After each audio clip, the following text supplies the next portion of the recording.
Hello, আসসালামু আলাইকুম guys. আজকে খিচুড়ি আর ডিম বোনা করব। তার জন্য সব কিছু রেডি করে নিচ্ছি। আজকে অনেক অসুস্থ, তাই ভাবতেছি রাইস কুকারে রান্না করলে কেমন হয়।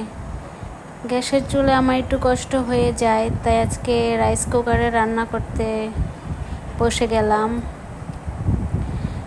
তাড়াতাড়ি করে তাই রান্নাটা করে নিচ্ছি, কেননা আমাদের এখানে প্রচুর কারেন্ট যায়, অনেক কারেন্ট যায়, তাই তাড়াতাড়ি করে রান্নাটা শেষ করার চেষ্টা করছি। তাই রান্নাটা বসিয়ে দিলাম। ভুনা খিচুড়িটা আগে রান্না করতেছি, তারপর ডিম ভুনাটা করব। সব কিছু ময় মশলা দিয়ে দিচ্ছি, কষিয়ে নিচ্ছি। কখনো রান্না করা হয় নাই রাইস কুকারে, আজকে ফার্স্ট রাইস কুকারে রান্না করছি। শরীরটা অনেক অসুস্থ, তাই আমি রাইস কুকারে রান্না করতে পারি না। আমার হাজবেন্ড দেখিয়ে দিচ্ছে, আমি রান্না করছি।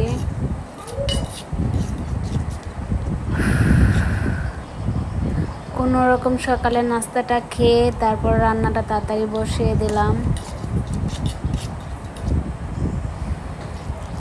আজকে ঘুম থেকে উঠতে অনেক লেট হয়ে গেছে।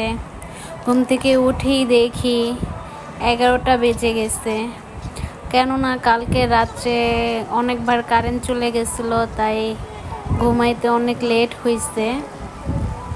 তাই সকালে লেট হয়ে গেছে ঘুম থেকে উঠতে উঠতে তারপর তাড়াতাড়ি নাস্তাটা করে নিলাম।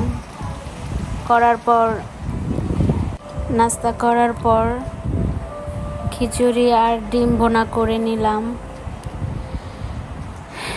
তারপর কি আর বলবো, বললামই তো যে আমাদের এখানে প্রচুর ঘন ঘন কারেন্ট চলে যায়।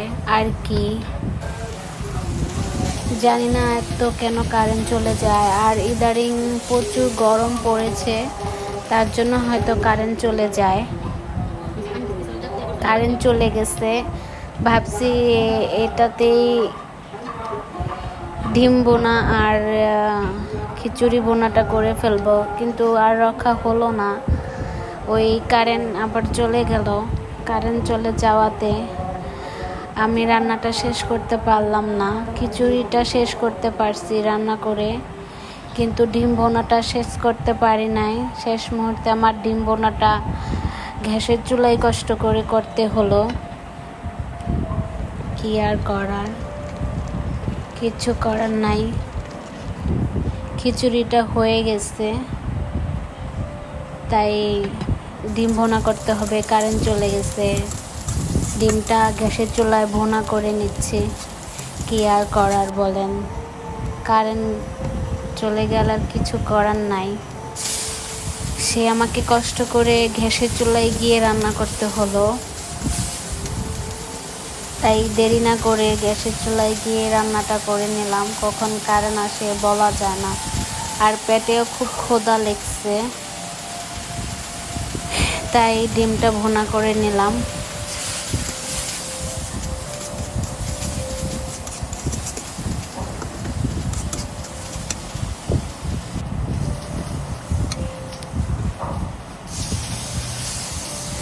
জানি আমার অনেক কষ্ট হইতেছে রান্না করতে, কেননা শরীরটা অনেক খারাপ, তাই কিন্তু কিছু করার নাই। কষ্ট করেই গ্যাসের চুলায় রান্না করে নিলাম। আমার ডিম ভুনা হয়ে গেছে। এটা আমার ফাইনাল লুক ডিম ভুনার।